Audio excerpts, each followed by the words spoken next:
There are a few things that I get really excited for when I just hear about it.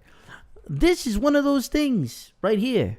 This game is called The Beginner's Guide. And, looking at it and reading about it, you wouldn't really think much about it. But here's the thing. Here is the thing. It is made by the creator of the Stanley Parable.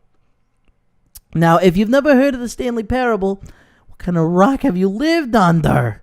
Honestly, I don't know why I became French briefly. Like, what sort of place have you lived under? No, but really, it's a great game. Fantastic. We're going to start this one. I have no idea what it's about. I just know that it's from the... Well, I mean... Yeah, of course I need to make sure the audio is on. Yeah. Okay, well... standard stuff. Telling me what to do or how to control things. That's good. Hi there. Oh. Thank you very much for playing The Beginner's Guide. Hooray! My name is Davey Reedon. I wrote The Stanley Parable. Yes! And while that game tells a pretty absurd story, today I'm going to tell you about a series of events that happened between 2008 and 2011. Okay. We're going to look at the games made by a friend of mine named Coda. Now, these games mean a lot to me. I met Coda in early 2009 at a time when I was really struggling with some personal stuff. Okay. And his work pointed me in a very powerful direction. I found it to be a good reference point for the kinds of creative works that I wanted to make. Brilliant. So just to start you off, this is, I think, the first game he ever made. It's a level for Counter-Strike. You can walk around here, by the way. And mostly it's just Coda learning the basics of building a 3D environment. But what I like is that even though he starts from the simple aesthetic of a desert town, he then scatters these colorful abstract blobs and impossible floating crates around the level. And of course, it destroys the illusion that this actually is a desert town, and instead this level becomes a kind of calling card from its creator. It's like a reminder that this video game was constructed by a real person. And it kind of makes you wonder, what was going through his head as he was building this? I don't know. This is what I like about all of Coda's games. I mean, not that they're all fascinating as games, but that they are all going to give us access to their creator. I want us to see past the games themselves. I want to get to know who this human being really is. And that's exactly what we're going to do here. Are we? So, it's 2008, Coda starts making these games, and he never releases any of them. He doesn't put them onto the internet, he just makes them and then immediately abandons them, and they sit on his computer forever. And I think he really understood this image of himself as a recluse. At one point, he jokingly renamed his computer's recycling bin to Important Games Folder. So, this was just how he worked. He tended to crank them out one after the other without even really pausing to try to understand what he had just made, until suddenly one day, he just stopped. In 2011, that was it. He made his last game, and then he hasn't made another one since. Oh. And that's why I've taken this opportunity to gather all of his work together, is because I find his games powerful and interesting, and I'd like this collection to reach him, to maybe encourage him to start creating again. Okay. And if the people like you who play this also happen to find his work interesting, then I'm sure it'll just send that much stronger of a message of encouragement to Coda. So thanks for joining me on this. If you have a particular interpretation that I haven't mentioned here, or if you just need to get in touch, you can email me at daveywreden@gmail.com. Okay, that's about it for introduction. Let's take a look at Coda's first proper game. As each game is loading, I'll show you the date that it was completed.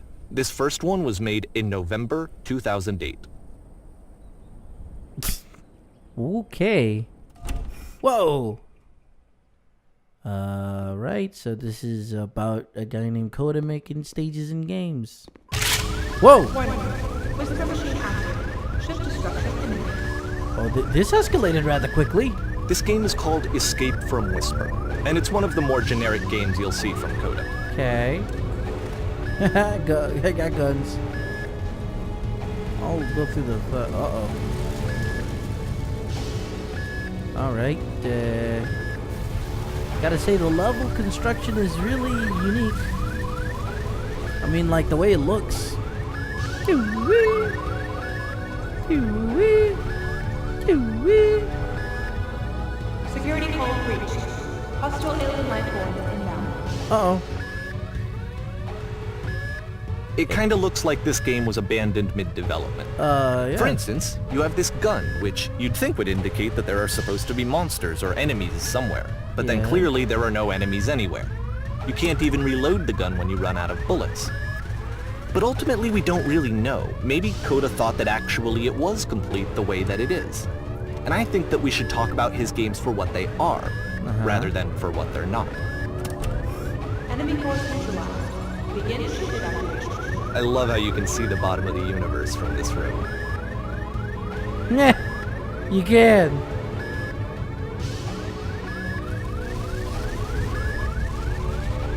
Alright, so, okay. Someone's in the kitchen with Dinah. Someone's in the kitchen, I know. This is really creepy. Apparently the space station has a labyrinth on it. What? Sure, I don't know. There's really no reason for it that I've ever been able to discern, so in the interest of time, I'm just gonna skip you on past it. Please! Oh! Yeah, thank you. Okay, this is the part that's interesting. What? The game has this narrative about the whisper machine and how it has to be turned off, and then you get to the engine room. Okay. Right. Hey, you there, in the engine room. You could save us all. That beam is powering the whisper machine. We could disrupt it by introducing a great enough heat signature. If your body could stop the beam. It's so much to ask, but for all of our lives, would you do it? Could you give yourself? Yeah, sure, why not? Let me pause here for a second. Okay. What you just experienced, stepping into the beam and then dying, Yeah. is probably what Coda had initially intended when he was developing this level. Yeah. But when he first compiles and plays it, something goes wrong. There's a bug somewhere. Huh? And this is what happens instead. Oh, okay. Wee. Oh. Whoa, whoa, whoa, whoa, whoa! The beam causes you to start floating. Yes. And this is an important moment for him. Okay. Because yes, this is technically a glitch, but Coda identifies something human about it. Like how small it makes you feel in the face of this larger chaotic system. There's a Or this labyrinth. floating could be the afterlife, a peaceful place, juxtaposed against all of the hysteria that you've just had to traverse. Yeah, I or don't lack even know. of. I have no idea what he was thinking, but don't know. what's clear is that after making this, something lodges itself in his brain. He wants to do more of these really weird and experimental designs. So he stops work on this and moves on to a stream of tiny little games that go in all sorts of directions. Okay. Let's go ahead and take a look at the first game he made after leaving this one behind. Whoa. November 2008.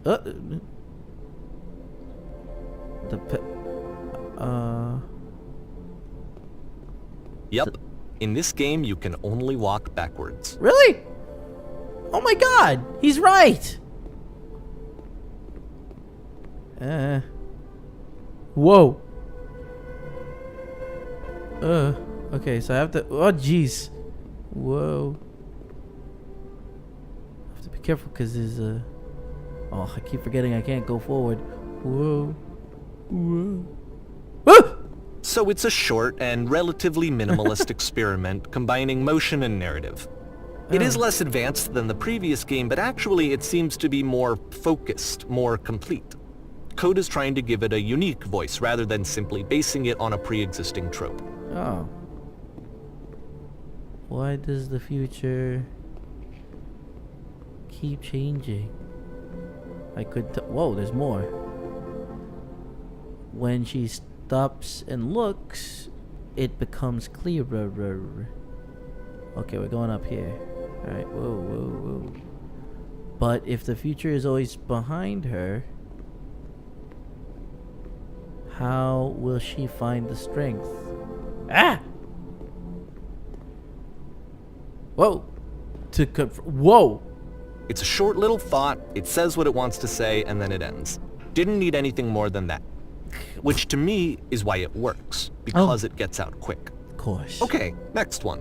Up next, November 2008.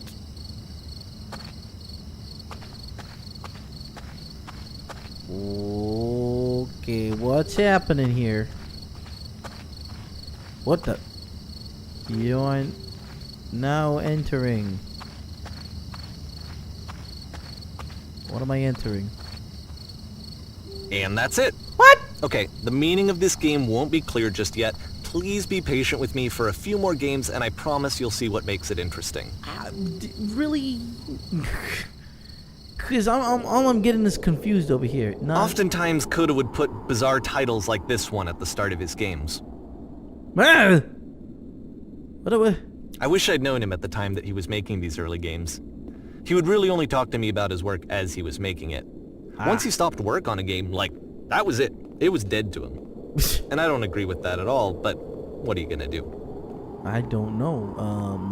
Sheesh. What sort of game is this? Let me do some exploration. Not, go to point A to point B. There's gotta be something as well. This is really... I know it's tempting, but there's actually nothing over here. Sorry. You tell me this when I get there. I'm gonna explore. Just because you told me that, I'm gonna explore. And it makes you walk too. There's no running. But for these sort of games, I gotta know. I gotta know.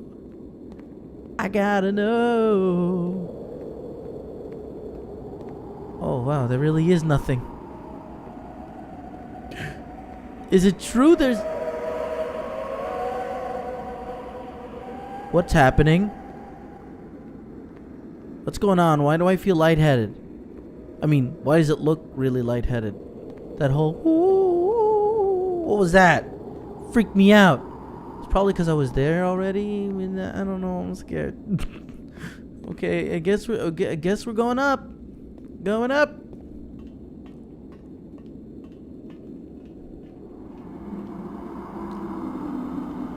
Oh boy. Once you've been slowed to an absolute crawl, the door at the top of the stairs opens. What? So why, if Coda's not showing these games to anyone, why bother opening the door at all? Yeah, why? Well, to show you, I'm modifying the game here so that when you press enter, it'll bring you back up to full speed so you can enter the door for yourself.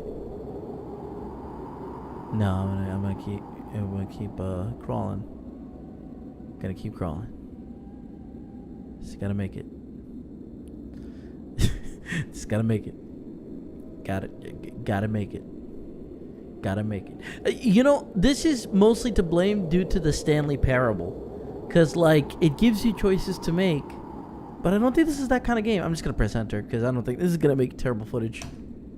Oh, there we go. All right. I wasn't going to... Whoa, whoa, whoa, whoa, whoa. What's going on? Game filled with chairs except... A room that's warm and nice and filled with little ideas for games. What? What? A normal game where you have to... Coda would often tell me that he didn't mind if people thought of him as cold or distant. He said that he knew that he was actually a vibrant and compassionate person, but that it takes time to really see that. It can be a very slow climb to get there.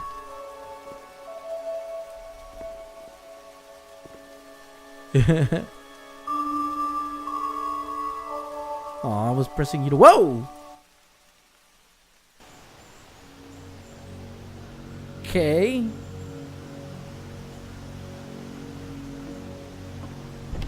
Whoa. So where's the fishing? You need fish to fish, don't you? I mean, traditionally, you could probably use some fish to fish. Well, here we go. Here's something. Well, this is new for Coda. It's an actual puzzle. Go ahead and see if you can solve it. Well, I mean, it's fairly straightforward. Got mist going on here. What the?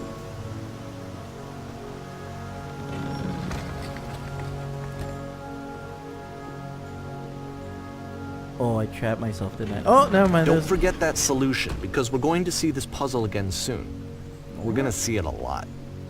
Wait, what? All right, well then, let's keep going. All right, let's go fishing. So that seems to be it, right? You walk down a corridor, you solve a puzzle, you get to the end. Simple enough. All right, now I'm going to modify the game again so that when you press enter, it'll remove all of the walls from this room. Whoa! Whoa! What? How about that? What? There's more to it than we had any way of knowing. I actually find it funny that this game comes after the Stairs game, since they essentially convey the opposite idea. So, in the Stairs game, a dull exterior concealed a rich interior. And then, in this level, a dull interior hides this fantastic outer world.